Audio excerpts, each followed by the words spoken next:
হুব্বুদ দুনিয়া রাসু কুল্লি খতিয়াতিন, সমস্ত গুনার মূলই হলো এই দুনিয়ার মুহাব্বত।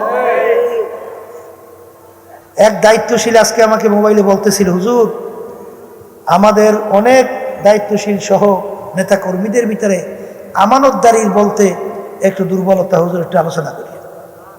হায় হায় হায়, বলে কি? হ্যাঁ, চরমনায়ের মুজাহিদ, চরমনায় ইসলামী আন্দোলনের সাথে জড়াইয়া সহযোগী সংগঠন হইয়া তার মধ্যে যদি আমানতদারি না থাকে, তাহলে তুমি ইসলামী দল করতে আসছো কেন? কথা বলে না? জোরে বলেন, কথা ঠিক কিনা? মুমিনের চরিত্র, হ্যাঁ, ওয়াইজা তুমিনা খানা, যে নাকি আমানতদারি খেয়ানত করবে, মুনাফিকের চরিত্র। একটা নেকি যদি আজকে কিয়ামতের ময়দানে ধরে নেন, যদি ঠেকা বাজে, কিয়ামতের ময়দানে ঘুরে একটা নেকির সংগ্রহের কোনো সুযোগ নাই। বলে হুজুর তা কেমন? কিয়ামতের ময়দানটা এত ভয়াবহ হবে, আল্লাহ রাব্বুল আলামিন কুরআনুল কারীমের ভিতরে বলছেন, ইয়াওমা ইয়াফিরুল মারউ মিন আখিহি ওয়া উম্মিহি ওয়া আবিহি ওয়া সাহিবাতিহি ওয়া বানিহি লিকুল্লি ইমরিইম মিনহুম ইয়াওমা ইযিন শা'নুন ইউগনি। মা পর্যন্ত সন্তানের পরিচয় না দিয়া সন্তান থেকে ভাইগে যাবে। মা যদি সন্তান থেকে ভাগে, দ্বিতীয় দুনিয়ার ভিতরে তালাশ করে দেখেন তো মায়ের চেয়ে বেশি আদরের কে আছে? আছে? তাহলে মা যদি সন্তান থেকে ভাগে, তাহলে অন্য কেউ আপনাকে নেকি দিবে এ চিন্তাও করা যায় না। তার নেকি সংগ্রহের জায়গা হলো দুনিয়াতে। বলেন কোথায়? আজকে যারা মাহফিলে আসছেন, নিয়ে যাদের সহি, আল্লাহ কবুল করে লক্ষ লক্ষ নাকি আমলনামায় দান করবে। এখন আমরা নেকি সম্পর্কে, মাহফিলের গুরুত্ব সম্পর্কে যে আলোচনা করলাম, এই আলোচনাগুলো বুঝবে কারা? বলেন যারা মানুষ। আর মানুষের সুরতে যারা পশু, যারা কুকুর শুকুরের চেয়েও খারাপ, এরা কিন্তু আমাদের আলোচনা বুঝবেও না, গুরুত্বও দেবে না। আবু জাহাল উতবা সাহেব আবুল আহাব, আবুল আহাব কিন্তু আল্লাহর হাবিবের আপন চাচা ছিল এবং আপন বেয়াইও ছিল, জানেন না? আবুল আহাব আল্লাহর হাবিবের চাচা এবং আপন বেয়াই হওয়ার পরেও আবুল আহাব কি আল্লাহর হাবিবের কথা দাওয়াত বুঝছিল? কথা বলে না। বরং আল্লাহ রাসূল সাল্লাল্লাহু আলাইহি ওয়াসাল্লামকে কষ্ট দেওয়ার জন্যে আল্লাহর হাবিবের 2 মেয়ে বিবাহ করছিল আবুল আহাবের 2 ছেলে, প্রকাশ্য লোকালয়। 2 মেয়েকে আল্লাহর হাবিবকে কষ্ট দেওয়ার জন্য তালাক দেওয়াইছে। নাউজুবিল্লাহ। কিন্তু আল্লাহর হাবিবের আপন মানে বেয়াই চাচা হওয়ার পরেও ওরা কিন্তু বোঝে নাই। কথা ঠিক কিনা? তাহলে বোঝা গেল যে আবু জাহাল মার্কা, আবুল আহাব মার্কা আল্লাহর হাবিবের জামানায় ছিল, মাঝখানেও গেছে, বর্তমানেও আছে, কিয়ামত পর্যন্ত থাকবে। এরা কিন্তু বুঝবে না। কথা ঠিক কিনা? তাই বুঝবে বলছিলাম যারা মানুষ। এখন মানুষ কাকে বলে? হাত পা চোখ কান অঙ্গ প্রত্যঙ্গ এইটা মিলে এর নাম কিন্তু মানুষ না। মানুষ বলা হয় তাকেই যেই মানুষের ভিতরে কলব নামক পার্সটা ভালো আছে, আর কলব নামক পার্স যার খারাপ হয়ে গেছে, সে সুরতে মানুষ হওয়ার পরেও কুকুর শিয়াল শুয়ারের চেয়েও খারাপ। কথা ঠিক কিনা? এই জন্য অনেক সময় আমরা বলি, আব্বাজান বলতেন, লোহা দিয়ে আংটি তৈরি করলে তার যে মূল্য হয়, রূপা দিয়ে আংটি তৈরি করলে তার মূল্য আরো বাড়ে। স্বর্ণ দিয়ে যদি ওই আংটি তৈরি করেন দাম আরো বাড়ে, হিরে দিয়ে যদি ওই আংটি তৈরি করেন দাম আরো বাড়ে। তাহলে ধাতুর দামের কারণে বস্তুর দাম বাড়ছে, কথা ঠিক কিনা? কিন্তু আল্লাহ রাব্বুল আলামিন ফেরেশতা সৃষ্টি করছেন নূর দিয়া, নূরের দাম সবচেয়ে বেশি। আল্লাহ রাব্বুল আলামিন জিন জাতি সৃষ্টি করছেন আগুন দিয়া, আর মানুষ জাতি সৃষ্টি করছেন আল্লাহ মাটি দিয়া। ধাতুগত দিক থেকে যদি দাম হয়, মূল্য হয়, হওয়ার কথা ছিল ফেরেশতাদের প্রথম, এরপরে আগুন জিনদের, এরপরে মাটি মানুষদের। কিন্তু আল্লাহ রাব্বুল আলামিন তো ঘোষণা করছেন ওয়ালাকাদ কাররামনা বানি আদম, মানুষ সমস্ত সৃষ্টির ভিতরে সম্মানিত। কোন কারণে? কবি এক কথায় বুঝাতে যাই বলছিলেন, গরবা সুরাত আদমে ইনসাবুদে আহমাদু বুদু জেহলে হাম এক সাবুদে। আল্লাহ রাসূল সাল্লাল্লাহু আলাইহি ওয়াসাল্লামকে দেখতে, আবু জাহলকে দেখতে, হাতের দিক থেকে, পায়ের দিক থেকে, অঙ্গ কোনো প্রত্যঙ্গের দিক থেকে কোনো পার্থক্য ছিল? আল্লাহ হাবিবের চক্ষু মুবারক দুইটা, আবু জাহালের চক্ষু হাতের দিক থেকে সমান, পায়ের দিক থেকে কোনো দিক থেকে পার্থক্য ছিল? কিন্তু আল্লাহ রসুলের নাম শুনলে দুরূদ শরীফ পড়া ওয়াজিব, আর আবু জাহালের নাম শুনলে আমাদের জবান থেকে বের হয় আল্লাহর গজব পড়ছে, আরো বেশি বেশি পড়ো। কথা ঠিক না বেঠিক? অঙ্গ প্রত্যঙ্গে সূরাতে কোনো পার্থক্য আছে? তা কোন পার্থক্যের কারণে একটা মানুষের সম্মান দুরূদ শরীফ পড়া ওয়াজিব? না বানাইলে আল্লাহ কিছু বানাইতেন না? তাইলে ব্যাপার কি? আর আবু জাহালের নাম শুনলে ঘৃণা চুচুক শব্দ আমাদের জবান থেকে বের হয়, এর কারণ কোথায়? ওমর রাদিয়াল্লাহু তাআলা আনহু প্রথম অবস্থায় কাফেরদের অন্তর্ভুক্ত, জঘন্য খারাপ, আল্লাহর হাবিবকে কতল করতে রওনা করছে, জানা আছে? এর চেয়ে খারাপ আর থাকতে পারে? কিন্তু ওই ওমর রাদিয়াল্লাহু তাআলা আনহু অল্প সময়ের ব্যবধানে আল্লাহর হাবিব সাহাবায়ে কেরামদেরকে নিয়ে ইসলামের পক্ষে প্রকাশ্যে দাওয়াত নিয়ে রাস্তায় নারায় তাকবীর স্লোগান দিয়ে নামছিল। এখন সে আগের যে ওমর আর এখন ওমরের ভিতরে পার্থক্য আছে না নাই? হ্যাঁ, আগে ছিল সবচেয়ে জঘন্য খারাপ, আর এখন সব শ্রেষ্ঠ সম্মানিত হয়ে গেছে। কথা ঠিক কিনা? এটা চোখে করে পরিবর্তন হয়েছে, হাতের পায়ের? তাহলে কোন জায়গায় পরিবর্তন হইল? বলেন কলবের পরিবর্তন। বলেন বলেন বলেন। এই কলবের পরিবর্তন কারণেই মানুষটার সম্মান বেড়ে গেছে। এই কলবের সম্মানের কারণে সম্মান বাড়ে। বেলাল হাবশী রাদিয়াল্লাহু তাআলা আনহুর নাম শোনেন নাই? শুনছেন? দুনিয়া চলার জন্য যে গুণ, একটা গুণও তো তার নাই, আছে? বলে হুজুর তাকি, তিনি হইল গোলামের ছেলে, গোলাম, তার আব্বাও ছিল গোলাম, তিনিও। আচ্ছা, গোলামের মূল্য আছে? আচ্ছা, পয়সা, টাকা পয়সার দিক থেকে নিচ্ছ, এক পয়সারও মালিক ছিল না, গোলাম, টাকা পাইবে কোথায়? শিক্ষার দিক থেকে বকালাম, দস্তখতও জানতেন না, চেহারার দিক থেকে কালো, বংশের দিক থেকে হাফস, তা হাফস বংশের লোক একেবারে নিচু বংশ, ওদিকে আবার চেহারা কালো মানুষ দেখছেন না, কোনো ডকপত আছে? এই কালো মানুষের জাত। তাই নাই শিক্ষা, নাই বংশ, নাই অর্থ, নাই কোনো গুণ নাই, ওদিকে আবার চেহারা সুরাত কালো। কিন্তু আল্লাহ এবং আল্লাহ রসুলের কাছে তার সম্মান কত! হ্যাঁ, আল্লাহ নবী সাল্লাল্লাহু আলাইহি ওয়াসাল্লাম শবে মেরাজে যখন গেলেন, বেহেশতের ভিতর থেকে খরমের আওয়াজ পাওয়া যায়। আল্লাহ হাবিব জিজ্ঞাসা করেন, ভাই জিব্রাইল, বেহেশতের ভিতর থেকে কিসের খরমের আওয়াজ? জিব্রাইল আলাইহিস সালাতু ওয়াস সালাম বলেন, আল্লাহ রাসূল, আপনার বেলালের খরমের আওয়াজ। সুবহানাল্লাহ। আল্লাহ নবী সাল্লাল্লাহু আলাইহি ওয়াসাল্লামের আগে কেউ বেহেশতে ঢুকতে পারবে? জানা আছে? তাহলে আল্লাহ রাসূল সাল্লাল্লাহু আলাইহি ওয়াসাল্লাম বেহেশতে ঢোকার সময় যে বাহনের উপরে বসা থাকবেন, সেই বাহনের রশিটা ধরা থাকবে কার হাতে? বেলাল হাবশী রাদিয়াল্লাহু তাআলা আনহু। কথা ঠিক কিনা? আল্লাহর হাবিব সহ সর্বপ্রথম বেলাল হাবশী রাদিয়াল্লাহু তাআলা বেহেশতের ভিতরে ঢুকবে।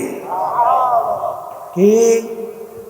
ওমর ফারুক রাদিয়াল্লাহু তাআলা আনহু অর্ধ দুনিয়ার রাজত্ব করছিলেন, বাংলাদেশের মতো প্রায় 200 দেশের রাজা।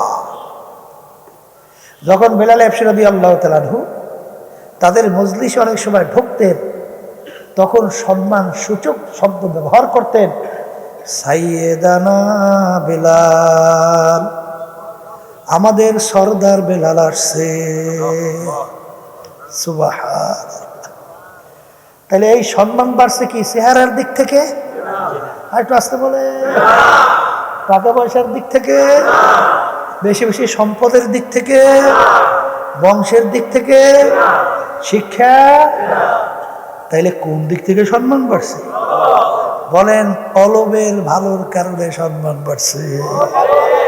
কথা ঠিক কিনা? এ কবরের যাত্রীরা, যারা মরবেন, কবরে যাবেন, কলব ভালো কইলেই কবরে যাওয়া লাগবে। কারণ আল্লাহ রাব্বুল আলামিন বেহেশতে যাওয়ার জন্যে শর্ত লাগাইছেন কুরআনুল কারীমের মধ্যে। কি শর্ত? ইল্লা মান আতাল্লাহা বিকলবিন সালিম। আমার আল্লাহ বলতেছেন, আমার পবিত্র জায়গা বেহেশতের মধ্যে পরিচ্ছন্ন, পরিষ্কার, স্বচ্ছ, ভালো কলব ছাড়া আমার পবিত্র জায়গার মধ্যে বেহেশতে হবে না। তাহলে কলব পরিষ্কার করা লাগবে। আর একটু আসতে বলে, আজকে শরীরে যদি রোগ হয়, হ্যাঁ, স্থানীয় পর্যায়ে আপনি ডাক্তারের কাছে গেছেন, ডাক্তার বলে তোমার এই রোগের চিকিৎসা এখানে হবে না, ঢাকা যাও। ঢাকা যাওয়ার পরে ডাক্তাররা বলতেছে তোমার এই চিকিৎসা বাংলাদেশে ভালো নাই, যাও উন্নত মানের দেশ, সিঙ্গাপুর সহ বিভিন্ন জায়গায় যাও। কি বলে? টাকা পয়সা নাই, জায়গা জমিন বিক্রি করিয়াও কিন্তু শরীরের চিকিৎসা করে করে করে করে করে যত চিকিৎসা করুক না কেন, মরণ লাগবে। আর একটু আসতে বললে, এটা বলতে কষ্ট হয়তো না, মরবেন এইটা তো শুনতে ভালো লাগে না, কিন্তু মরণ তো লাগবে। কথা বলে না? এই মুসা আলাইহিস সালাতু ওয়াস সালামের সঙ্গে আল্লাহর সঙ্গে কথা হইতেছিল। নবী কি চান? কলে মালিক আপনি যা বলবেন সেইটাই তো চাই। কলে তাহলে বরকতের সাথে নেক হায়াত।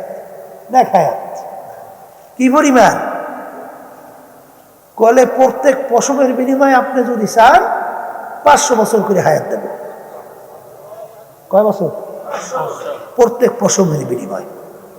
তাহলে শরীরে পশমের কোনো অভাব আছে? তাহলে এখন 500 বছর করে যদি পশম হয়, 500 বছর হায়াত, তাহলে হায়াত কত বছর? হিসেব নিকাশ মেলে? এখন মুসা আলাইহিস সালাতু ওয়াস সালাম বলে মালিক বুঝলাম 500 বছর করে হায়াত পাইলাম প্রত্যেক পশমের বিনিময়, এরপরে কি হবে? আল্লাহ বলতেছেন নবী গো, এরপরেও মরণ। এরপরেও কি? মালিক আমার হায়াত বাড়ার আর দরকার নাই, আপনার সিদ্ধান্ত অনুযায়ী আজরাইল পাঠান, আর দরকার নাই। এরপরেও কি? মরণ লাগবে। কথা ঠিক? মরা যেহেতু লাগবে, তাহলে আল্লাহ তো শর্ত লাগাইছেন, বেহেশতে যারা যাইতে চান কালবে সালিম ছাড়া আল্লাহ পবিত্র জায়গায় বেহেশতে আল্লাহ দেবে না। কে বলছেন? আবার বলেন, আল্লাহ বলছেন ইল্লা মান আতাল্লাহা বিকলবিন সালিম। এখন কলবের রোগ আছে না নাই, ভালো না মন্দ, এইটা নিয়ে চিন্তা করছেন কে কয়দিন কোন সময় করছেন? হ্যাঁ, শরীর নিয়ে তো ভালোই চিন্তা করি, শরীরে সাজাই গোছাই, কত আসন পাউডার কত ধরনের কসমেটিক্স লাগাইয়া কত কায়দায় শরীরের পরিচর্যা করি, কিন্তু এরপরেও একদিন শরীর কিন্তু ধ্বংস হবে। কিন্তু আমার বেহেশতে যাওয়ার জন্য আল্লাহ শর্ত যে লাগাইছেন কলবে সালিম, সেই ভালো কলম হয়েছে কিনা এ ব্যাপারে চিন্তা করছেন কে কয়দিন করছেন? অনেকে তো করি না। আর যেই মামলার তদবির নাই তার তো খালাস নাই। কি মামলা হয়েছে তদবির করবেন না, খালাস আছে? হ্যাঁ, খালার যদি না থাকে কলবে সালিম তৈরি করার জন্য আল্লাহর ফজলে রাজি আছি না? হ্যাঁ, রাজি আছি না? আল্লাহর কাছে দোয়া করেন, তাআত ওয়া তৌফিক, তাআত হামজাতু, তাআত ওয়া তৌফিক, তাআত হামজাতু, ইয়া মানাত ওয়া ইজাবাত হামজাতু। এ আমার দয়ার মালিক, আমি তো নিয়ত কইরা বসছি, আপনি দয়া মায়া কইরা যদি আপনি আমার কলব ভালো করার তৌফিক না দেন, আমার দ্বারা কোনো দিন সম্ভব না। জোরে বলেন কথা ঠিক কিনা? এ আল্লাহর বান্দারা, পর্দার মা বোনেরা, আল্লাহ রাব্বুল আলামিন কলবের ব্যাপারে কোরআনুল কারীমের মধ্যে এক সূরার মধ্যে প্রায় 11টা কসম করার পরে বলে, কদ আফলাহা মান যাক্কাহা ওয়া কদ খাবা মান দাসসাহা। যারাই কলবকে পরিষ্কার করতে পারবে তারাই নাজাত পাইয়া জান্নাতে যাইতে পারবে। আল্লাহ রাব্বুল আলামিন তার রাসূলকে যে দুনিয়াতে পাঠাইলেন, পাঠানোর কারণের ভিতরে একটা কারণ হলো ইয়াতলু আলাইহিম আয়াতিহি ওয়া ইউযাক্কিহিম ওয়া ইউআল্লিমুহুমুল কিতাবা ওয়াল হিকমা। আল্লাহ রাব্বুল আলামিন বলেন, আমার রাসূলকে আমি দুনিয়ার পাঠানোর ভিতরে কয়েকটা কারণের ভিতরে একটা কারণ হলো আমার রাসূল তার উম্মতদের আত্মশুদ্ধি কলব পরিষ্কার করাইবে। সবাই বলি সুবহানাল্লাহ। এখন বলতে পারেন, হুজুর কলব কিসে ভালো হয় কিসে খারাপ হয়? কলবের উল্লেখযোগ্য 10টা রোগ আছে, এর ভিতরে একটা বড় রোগের নাম হলো তাকাব্বুরি। তাকাব্বুরি কাকে বলে? আমি বড়, আমি ভালো। বলেন কি শব্দ? আবার বলেন, আরো বলেন। আমি বড়, আমি ভালো, আমি টাকা পয়সার দিক থেকে বড়, শিক্ষার দিক থেকে বড়, এই বংশের দিক থেকে বড়, সৌন্দর্যের দিক থেকে বড়, ক্ষমতার দিক থেকে বড়, বিভিন্ন দিক থেকে বড়। যার ভিতরে যারা পরিমাণ তাকাব্বুরি থাকবে, আল্লাহ রাসূল সাল্লাল্লাহু আলাইহি ওয়াসাল্লাম বলেন, সে বেহেশতের ঘেরানো পাবে না। নাউযুবিল্লাহ। কথা ঠিক কিনা? এই আল্লাহর বান্দারা, বড় পীর আব্দুল কাদের জিলানী রাহমাতুল্লাহি আলাইহি, তিনি রাস্তা দিয়ে একদিন রওনা করছে, হঠাৎ একটা কুকুরের জবান খুলে গেছে। কিসের জবান? কুকুর আপনার আমার মতো কথা বলে। কুকুর ডাক দিয়ে বলে, বড় পীর সাহেব হুজুর বলেন তো, আপনি ভালো না আমি কুকুর ভালো? প্রশ্ন করছে।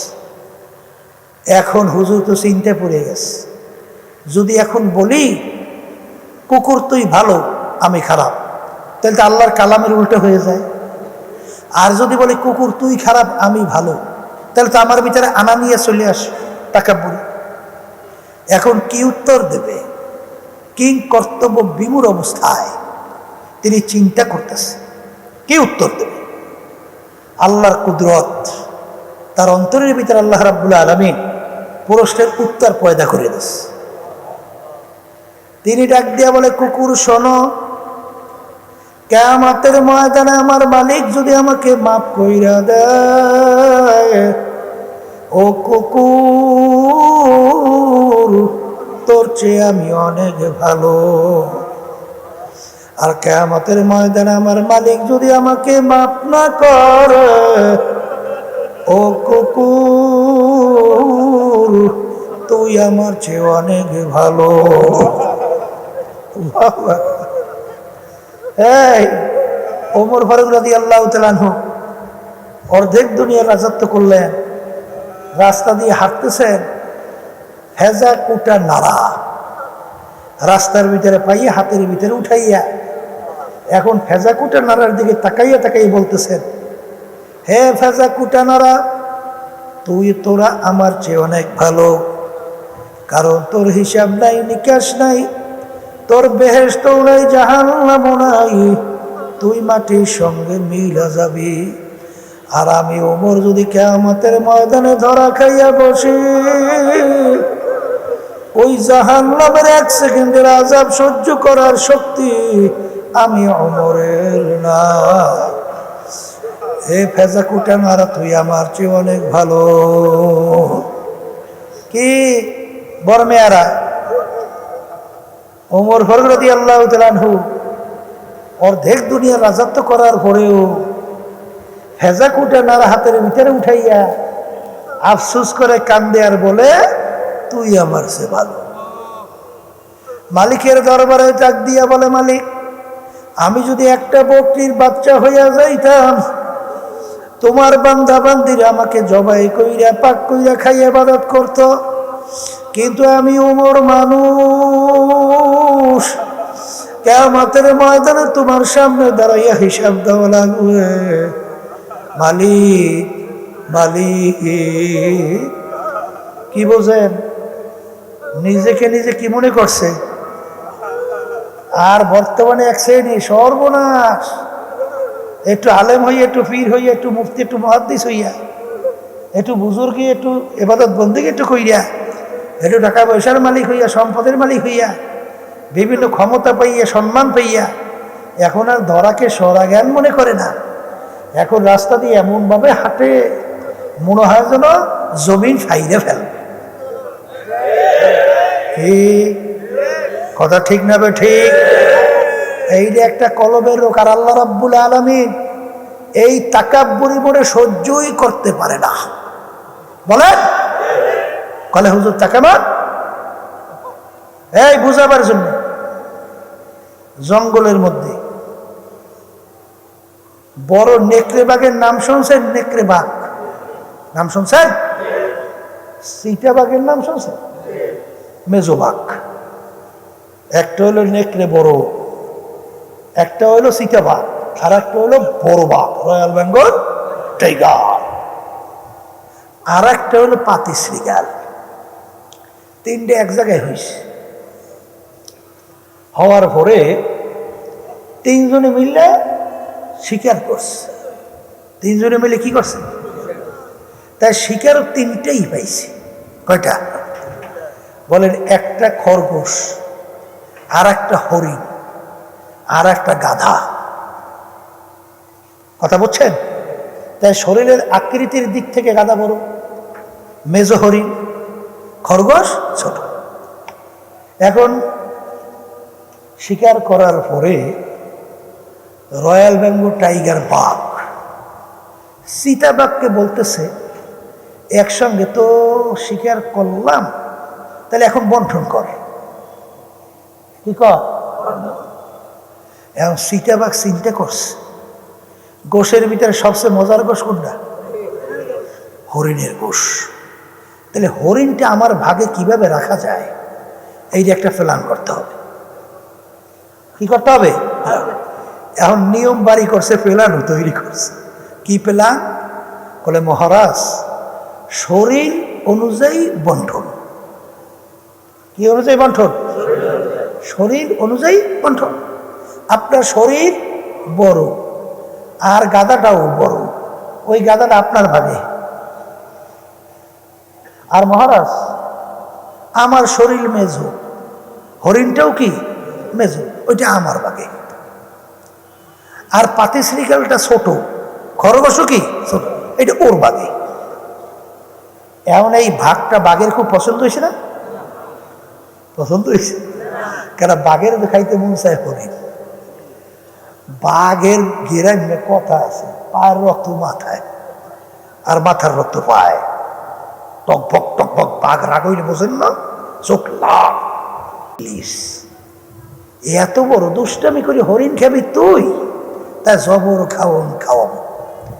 এই কথা বইলে হাতা উঠাইয়া মারছে থাবা, চিতাবাঘের উপরে মারছে কি এক থাবার সরে কথার কথা চোখু বেরিয়ে গেছে। এখন বাইরে এত চিতাবাঘ থর থর থর থর থর করে কাঁপতে আসে, মেজাজ এখনো ঠান্ডা হয় না। এখন বলতে আছে রয়্যাল বেঙ্গল টাইগার, বলতেছে পাতি শ্রীগালকে বন্টন কর। তাই পাতি শ্রীগাল চিন্তা করছে, এক বন্টন করতে যাই চক্ষু বেরিয়ে গেছে, আমি করি আবার কোন বিপদের রুই তো থাকবে না। এখনো বলতেছে মহারাজ, আপনার জন্য ভোরের নাস্তা হবে খরগোশ, আর আপনার জন্য দুপুরে খাবার হবে হরিণ, আর আপনার রাত্রের খাবার হবে গাধা। তা তেরোটা কার ভাগে? সব মহারাজের ভাগে। এখন মহারাজ খুশি নেবে, খুশিতে বাদ বাদ। এখন মহারাজ বলতেছে, এই তোর এত সুন্দর বন্টন শিখাইল কেনা? কলে মহারাজ ওই থাবায় শিখাইছে, বুঝছেন? তখন মহারাজ বলতেছে, তুই যখন আমার বরত্ব প্রকাশ করছ, আমি তোর উপরে খুশি হয়ে গেছি, যা আমার কিচ্ছু লাগবে না সব তোকে দিয়ে দিলাম। আল্লাহু আকবার। আমার মালিক সর্বদিক থেকে বড়। আমার মালিকের সাথে কেউ বরত্ব জাহের কইরা যদি চলতে চাও, আমার মালিক এমন থাবা মারবে, এক থাবাই নিয়ে জাহান্নামের ভিতরে ফালাইয়া দিবে। কথা ঠিক না? ঠিক। এবার মেয়ারা আমি আমি আমি হ্যাঁ আমি ভালো, আমি বড়, এটা বলার শক্তি কারো আছে? এই তাকাব্বুরি ভিতর থেকে দূর করতে হবে। আল কেবরু রেদাই, তাকাব্বুরি হল আমার মাওলার খাস চরিত্র, খাস পোশাক। যে তাকাব্বুরি বর্বরগিরি করবে, এটা আল্লাহ সহ্যই করতে পারে না। কথা বলে না? এর জন্য আমার বাজামদেরকে বলবো, এই তাকাব্বুরি করার ক্ষমতা কোন মানুষের আছে? এই জোরে কান, আছে আছে আছে। হ্যাঁ, সমাজের ভিতরে একটা লোক বড় বড় গলায় কথা বলে, আসে না এরকম কিছু? গলা টান করে, এখন সেই লোকটা বড় বড় কথা বলে, ওকে একজন ভালো করিয়া চেনছে, তা সিংটা করে দেখছে ওদের এই চোরার পোলা। কার পোলা? চোরার পোলা। এখন সমাজের ভিতরে বড় বড় গলায় কথা বলে, আর টপ করে বলে, এই কথা নিচু কর, মাথা নিচু কর, তোরে আমি চিনি না, তুই অমুক চোরার পোলা না? বলার সঙ্গে সঙ্গে ওর মাথা আস্তের উপরে নিচে দিয়ে যায়। কথা ঠিক কিনা? তাকাব্বুরি করিয়া যারা চলো, আমার মালিক তাদেরকে বিশেষ করিয়া সম্বোধন করিয়া বলে, হাল আতা আলাল ইনসানি হিনুম মিনাদ দাহরি লাম ইয়াকুন শাইআম মাযকুরা। নেব খারাপ না ফারমানের দলের, আজকে খুব জমিনের ভিতরে গলা টান করিয়া, সিনা টান করিয়া জমিনের ভিতরে এমন ভাবে হাঁটো, মনে হয় যেন আমার জমিন ফেরে ফেলবে। হ্যাঁ, খবিসের দলেরা, তোদের অস্তিত্বের দিকে তাকাইয়া দেখ, তোর অস্তিত্ব বলতে কিছু ছিল না, ছিল এক কাতরা নাপাক পানি। যেই পানি ভেজাল না, ভেজাল যুক্ত আমশ্বাস, তাও আবার ভেজাইলা, এই নাপাক অস্তিত্ব নাই পানির মধ্যে। তোর মতো ওই পানিকে আমি রক্ত দিয়া জমাট বাঁধাইয়া ওর ভিতরে আমি হাড্ডি তৈরি কইরা ফাঁকা সাউলাল ইজামা লাহমা, এরপরে আমি গোশত লাগাইয়া ফি আহসানি তাকওয়িম, তোর মতো একটু সুন্দর সুরতের মানুষ আমি তৈরি করলাম। কি তাকাব্বুরি করা যাবে? আর একটু আস্তে করে যাবে যাবে যাবে যাবে যাবে না। আর একটা রোগের নাম হলো হিংসা, কলবের রোগ। পর উন্নতি দিকে সহ্য করতে পারে না। আছে না নাই? আছে না নাই? এই বর্তমানে কিন্তু এক শ্রেণীর আছে, অনেক আলেমও শোনা যায়, হুজুরও শোনা যায়, আহা চর্মনাই মোটে দেখতেই পারে না। আমার এলাকায় আছে কিনে পারি না, ওই এলাকায় থাকতে পারে না, চর্মনাই মোটে দেখতেই পারে না। আচ্ছা চর্মনাই কি করছে? চর্মনাই দেখতে পারেন না কেন? কি করছে? কি যদি জিজ্ঞেস করে যে ভাই আপনি চর্মনাই দেখতে পারেন না কেন, বলে দেখতেই পারি না, দেখতেই মন চায় না, এগুলি হিংসা। কথা বলেন কি কি? আমি জিজ্ঞেস করি বাজার, চরমনাই যাওয়ার পরে মানুষগুলো কি নামাজি মানুষ বেনামাজি হয়? হ্যাঁ, হয় না? এই যেই মানুষগুলো আগে ভালো ছিল চরমনাই যাওয়ার পরে খারাপ হয়ে যায়? আচ্ছা তাই খারাপ হয় না, বেনামাজি যাওয়ার পরে, নামাজি যাওয়ার পরে বেনামাজিও হয় না, বরং চরমনাই যাওয়ার পরে বেনামাজি নামাজগুলো নামাজি হয়। বাস্তবতা না অবাস্তবতা? এই যে লোকগুলো আগে বিভিন্ন খারাপ কাজের সাথে জড়িত ছিল, এখন চরমনাই যাওয়ার পরে আল্লাহ যখন দিনের বুঝ দিয়েছে, এখন আল্লাহ রামদাগুলো ছাইরে দিস আছে। আপনাকে নাই তুই তাহলে আর ভালো হয়েছে না খারাপ হয়েছে? তাহলে চরমনাই যাওয়ার পরে মানুষগুলো বেনামাজি নামাজি হয়, খারাপ মানুষগুলো ভালো হয়। এরপরে এই যে জাতীয় নির্বাচন গেল 2026-এ, বাংলাদেশের ভিতরে এই নির্বাচনের ইসলামের বাক্স ছিল কয়টা? এটা মুখ খুললে বল। আমি তো একটা ছাড়া দ্বিতীয় আর জানি না, কারণ আপনারা যদি জানেন তাইলে বলতে পারেন। কয়টা ছিল? এই যে জামাতের নেতৃত্বে যে জোট হইছে, জামাতের থেকে পরিষ্কার কি বলছিল যে আমরা ক্ষমতায় যাইতে পারলে শরীয়ত অনুযায়ী, ইসলাম অনুযায়ী রাষ্ট্র চালাবো না, রাষ্ট্র চালাবো না। তাহলে তারা ইসলাম প্রতিষ্ঠা হোক এটা চাইছে? আর আমরা নির্বাচনী ইশতেহার সহ কি বলছিলাম? আল্লাহ যদি আমাদেরকে ক্ষমতায় নেয় তাহলে শরীয়ত অনুযায়ী, ইসলাম অনুযায়ী রাষ্ট্র চালাবো। কথা ঠিক কিনা? আচ্ছা তো ইসলামের পক্ষে আমরা দাওয়াত দিছি কি দেই নাই? তাহলে এখানে খারাপ করছি না ভালো করছি? এটাও ভালো, এটাও কি? এইবার মানুষ যখন চরমনাই যায়, নামাজের জন্য আহ্বান করি না বেনামাজের জন্য আহ্বান করি, এটাও ভালো। কথা বলে না? এই যারা নেশাখোর তাদের নেশা করতে বলি না নেশা ছাড়িয়ে দিতে বলি? এটাও তো ভালো। কথা বলে না? এইবার যারা মৃত্যু তাদেরকে মিথ্যে কথা বলতে বলি না মিথ্যে ছাড়িয়ে দিতে বলি? হ্যাঁ, এটা কি খারাপ না ভালো? বলে এটাও বলে ভালো। তাহলে সব যদি ভালো হয়, বর্তমানে কিন্তু ইসলামের নামে বর্তমানে বাংলাদেশে আছে পা হইতে মাথা পর্যন্ত সব মিথ্যা ভরা আছে। আমরা জানা মতে আছে? আচ্ছা বলেন তো বাজা, এই আল্লাহর হাবিবের উপাধি ছিল আলামী, কথা কেনা? অর্থ কি? সত্যবাদী। আলামী শব্দের অর্থ কি? সত্যবাদী, ঠিক কিনা? বিশ্বাসী। এর চেয়ে আর সত্যবাদী বিশ্বাসী নাই। আবু বকর সিদ্দিক, এই উপাধি কি? সত্যবাদী। সিদ্দিক অর্থ কি? আল্লাহ রাব্বুল আলামিন হুকুম করেছেন ওয়াকুনু মাস সাদিকিন, তোমরা সাদিকিনদের সংস্পর্শে তাদের দলভুক্ত হও। তাও কারা? সত্যবাদী।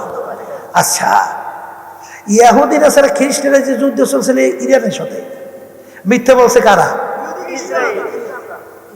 ইহুদিরা, খ্রিস্টানরা। কথা ঠিক না বেটি? তাহলে মিথ্যা বলার অভ্যাস কাদের? ইহুদি, খ্রিস্টানদের। আর সত্য বলার অভ্যাস কাদের? কি কথা বাংলা বোঝেন কিছু নাকি? না ইংরেজি বলতে আছি? বাংলা বলি। আচ্ছা, তাহলে বোঝা লাগবে, যার থেকে একবার মিথ্যা প্রমাণিত হয় তার থেকে জীবনে কোনদিন সাক্ষী গ্রহণযোগ্য হয় না। এটা শরীয়তের মাসালা কিনা? যার থেকে একবার মিথ্যা প্রমাণিত হয় তার থেকে জীবনে কোনো হাদিস বর্ণনা করা জায়েজ নাই, তার হাদিস গ্রহণযোগ্য না। তাইলে ইসলাম নাম দিয়ে যারা মিথ্যা বলে, ও কোন ইসলাম? ও মদিনার ইসলাম না।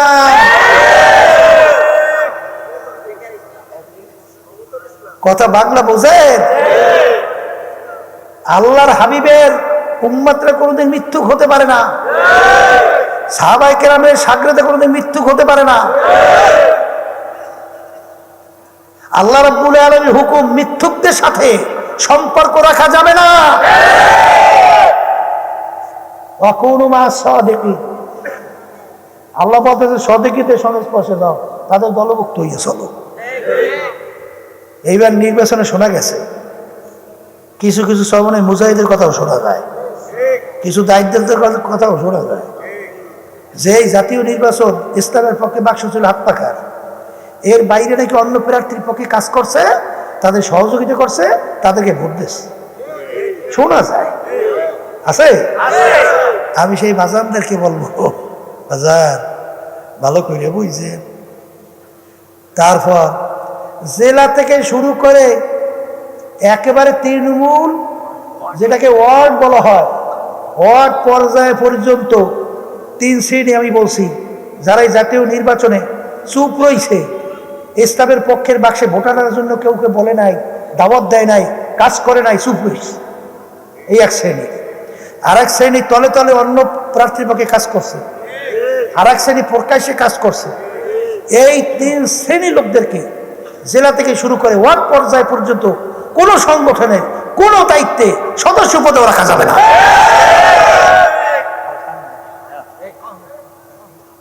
তাদের সংগঠনের লোক থাকুক বা না থাকুক, একজনও দরকার নাই। নূহ আলাইহিস সালাতু ওয়াস সালাম প্রায় 950 বছর পর্যন্ত দাওয়াত দিয়া কয়জন উম্মত হয়েছে? কি কয়জন? এরকম নবীরা বহু দাওয়াত দিয়া শত শত বছর কয়জন শাগরেদ হয়েছে? এতে কি নবীর নবুয়তি গেছে? হ্যাঁ, এই জন্য আমার বাজানদেরকে বলবো, অস্থির হইয়েন না। যা আল হক ওয়া জাহাকাল বাতিল ইন্নাল বাতিলা কানা যাহুকা। হক আসবে, আলো আসবে, অন্ধকার দূরীভূত হবে, মিথ্যা ধ্বংস আর সত্য বিজয়। জোরে বলেন কথা ঠিক না? এই জন্য আমার বাজানদেরকে বলবো, পর্দা আলে মা বোনরা যারা শুনতেছেন, কি হিংসা করে কোনো লাভ হয়? বরঞ্চ নিজের আমল নামা শেষ হয়, ঠিক কিনা? আর একটা অন্তরের কলবের রোগের নাম হলো হব্বে যা হব্বে মাল। মালের মোহাব্বত, সম্মানের মোহাব্বত, পদের মোহাব্বত। আল্লাহর হাবিব সাল্লাল্লাহু আলাইহি ওয়াসাল্লাম বলেন, হুব্বুদ দুনিয়া রাসু কুল্লি খতিয়াতিন, সমস্ত গুনার মূলই হলো এই দুনিয়ার মোহাব্বত। এক দায়িত্বশীল আজকে আমাকে মোবাইলে বলতেছিল, হুজুর আমাদের অনেক দায়িত্বশীল সহ নেতা কর্মীদের ভিতরে আমানতদারির বলতে একটু দুর্বলতা, হুজুর একটু আলোচনা করি। হায় হায় হায়, বলে কি?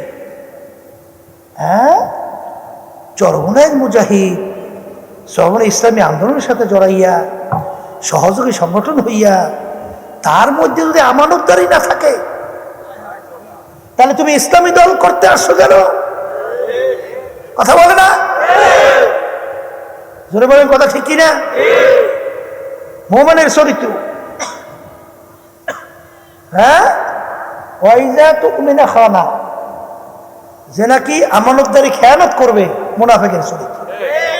ওয়াইজা ওয়াদা আখলাফা, ওয়াদা করে খেলাফ করবে, মুনাফিকের চরিত্র। ইজা হাদ্দাসা কাযাবা, যে কথা বলার সময় মিথ্যা বলবে, এইটা হচ্ছে মুনাফিকের চরিত্র। এই জোরে বলে কথা ঠিক কিনা? তা যারা মিথ্যুক, হাদিস অনুযায়ী মুনাফিক, কথা ঠিক কিনা? এই জন্য আমার বাজানদেরকে বলবো, পর্দা আলে মা বোনদেরকে বলবো, যাদের কলব পরিষ্কার হবে, আল্লাহর ফজল ও করমে তারা কোনোদিন মিথ্যা কথা বলতে পারবে না। জোরে বলেন কথা ঠিক কিনা? যাদের কলব ভালো হবে, তাদের ভিতরে আল্লাহর ফজল ও করমে হিংসা থাকতে পারবে না। যাদের কলব ভালো হবে, তাদেরকে কখনোই 100 টাকা, 200 টাকা, 500 টাকা, 1000 টাকা, লক্ষ টাকা, কোটি টাকার বিনিময়ে আল্লাহর ফজল ও করমে তাদের ঈমানকে নষ্ট করতে পারবে না। জোরে বলেন কথা ঠিক কিনা? আল্লাহর হাবিব বলেন, শেষ যুগের ভিতরে ঈমানদারদের ঈমানের উপরে মজবুত থাকা এত কষ্ট হবে, জ্বলন্ত একটা আগুনের আংটা হাতের মুঠার ভিতরে রাখতে যত কষ্ট, তার চেয়েও বেশি কষ্ট। সেই যুগ বুঝিয়াই সেই গেল, কথা বলে না? বর্তমানে এক শ্রেণী আমার মা বোনেরা, আমার ভাইদের কথা শোনা যায়, 100, 200, 500, 1000 টাকার বিনিময় তাদের ঈমান নাকি মুরগি ছাগলের মতো বিক্রি হয়। জোরে বলে নাউযুবিল্লাহ। ওদিকে মুমিনের চরিত্র, ঈমানদারের চরিত্র তাম দুনিয়াও যদি তাদের পায়ের উপরে ফেলাইয়া দেওয়া হয়, আল্লাহর ফজল ও করমে তাদের ঈমান বিক্রি হবে না। বাজার, এই কলবের রোগ হব্বে মাল দূর করা লাগবে। বাজার ওজব দূর করা লাগবে, রাগ দূর করা লাগবে, গোসা দূর করা লাগবে, আহারে গিবার শেখায় দূর করা লাগবে, অন্তরে কুমন্ত্রণা দুষ্টামি থেকে দিলকে মুক্ত করা লাগবে। বাজার কলব পরিষ্কার করার জন্যে আমরা অনেক সময় বলি মুরব্বা হওয়ার জন্যে মুরব্বির কাছে যাওয়া লাগবে। বাজার, একটা শসা যখন পাইকা যায়, একটা চুনা কুমড়া যখন পাইকা যায়, অনেক সময় চুনা কুমড়া কাইটা ঠুমঠুম কইরা, ওই শসা ঠুমঠুম কইরা কাইটা খেজুর কাটা নিয়া তারপর জোরে জোরে কেইচা ওর ভিতর থেকে চুকা রসকস বের করে, এরপরে চিনি দুধ দিয়ে আসাইয়া এইবার মুরব্বা পাক হয় উন্নত মানের খাদ্য। ঠিক আমার বাজানদেরকে বলবো, পর্দালে মা বোনদেরকে বলবো, বাজার মুরব্বা হওয়ার জন্য মুরব্বির সংস্পর্শে যাওয়া লাগবে। কারণ আল্লামা জালালউদ্দিন রুমি রহমাতুল্লাহ আলাইহি এত বড় বিশ্ববিখ্যাত আলেম হওয়ার পরেও তিনি বলতেছিলেন, খোদ মাওলানা রুমি না শোধ তা গোলামে শামসুত্তিবরিজি না শোধ। আমি রুমি ততক্ষণ পর্যন্ত রুমি হতে পারি নাই যতক্ষণ পর্যন্ত শামসুত্তিবরিজির সংস্পর্শে সাগরে হইতে পারি না। তাহলে বুঝা গেল মুরব্বা হওয়ার জন্য মুরব্বির কাছে যাওয়া লাগবে। আর আমার মালিকের হুকুম কুনু মা সাদিকিন, তোমরা সাদিকিন বান্দাদের সংস্পর্শে যাও। এই আল্লাহর বান্দারা, পর্দালের মা বোনেরা, কবরে কিন্তু কোনো দলাদলি নাই। কবরে যদি কেউ পরিচয় দাও আমি চরমনাইর মুরিদ, আমি চরমনাইর মুজাহিদ, এই পরিচয় কিন্তু খবরে কোনো কাজ হবে না। কেউ যদি পরিচয় দেয় আমি আটরশি, চন্দ্রপাড়া, রাজারবাগ, দেওয়ানবাগ, আমি আওয়ামী লীগ, আমি বিএনপি, আমি জামাতের লোক, এই কবরের যাত্রীরা এই পরিচয় কবরে কিন্তু কোনো কাজ হবে না। বাজান, কবরে কিন্তু সবার জন্য প্রশ্ন তিনটা, মান রব্বুকা ওয়া মা দীনুকা ওয়া মান নাবিয়ুকা। এই তিন প্রশ্নের ভিতরে কোথায় কিন্তু নাই তুমি চরমনাই, না সারসিনা, না জৈনপুর, না তুমি ফুলপুর, না জামাত, না আট্টসি, না তুমি বিএনপি, না আওয়ামী লীগ। এই তিন প্রশ্ন কিন্তু কোনো কবরে কারো জন্য নাই। এই জন্য আমার বাজানদেরকে বলবো, পর্দালে মা বোনদেরকে বলবো, আর দুনিয়া মাজরাতুল আখিরা, দুনিয়াটা হলো আখিরাতের সম্বল সম্পদ কামাই করার জায়গা। এই দুনিয়া থাকা অবস্থায় পরীক্ষা কইরা দেখো তোমার আমার কলম নামক পার্স কি অবস্থা, হিংসার কি অবস্থা, তাকাব্বুরি কি অবস্থা, তোমার আমার হব্বে মালের কি অবস্থা, এবং বিভিন্ন দিক থেকে তোমার আমার কি অবস্থা। এই চিন্তা ভাবনা কইরা, কলম ভালো কইরা, চোখে পানি নিয়া কলম নরম কইরা, ইমানকে মজবুত কইরা, নেকামু বাড়াইয়া তারপর আমার মাওলার কবরের দিকে রওনা করো। কারণ দুনিয়ার যে কোনো কাজের মধ্যে একবার দুইবার নয় 5 বার যদি কেউ ঠইকা যাও, আবার ওই কাজের ভিতরে চেষ্টা করলে জিতবার আশা করা যায়। কিন্তু এই কবরের যাত্রীরা যদি খোদা না খাস্তে একবার কেউ কবরে যাইয়া ঠগো আর দ্বিতীয়বার দুনিয়াতে আইসা আপিল কইরা জিতবার কিন্তু আর আশা নাই। এ কবরের যাত্রীরা, যেই মামলার তদবির নাই তার কিন্তু খালাস নাই। আল্লাহর ওলিদের ইতিহাস তালাশ করে দেখে বাজান, তারা কিন্তু কানতে কানতে মাওলার কবরে চলে গেল। সাহাবায়ে কেরামদের ইতিহাস পড়িয়া দেখো, তারাও কিন্তু কানতে কানতে মাওলার কবরে গেল। বাজান ওসমান গনি রাদিয়াল্লাহু তাআলা আনহু এই বাংলাদেশের মতো প্রায় 350 দেশের রাজত্ব করলেন।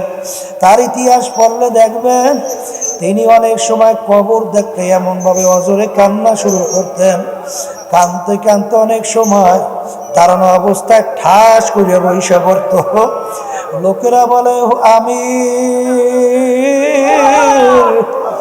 আপনি কবর দেখতে এরকম কেন অস্থির হইয়া? তিনি বলে, ও আমার সাথীরা, আখিরাতের যে কয়টা ঘাটি,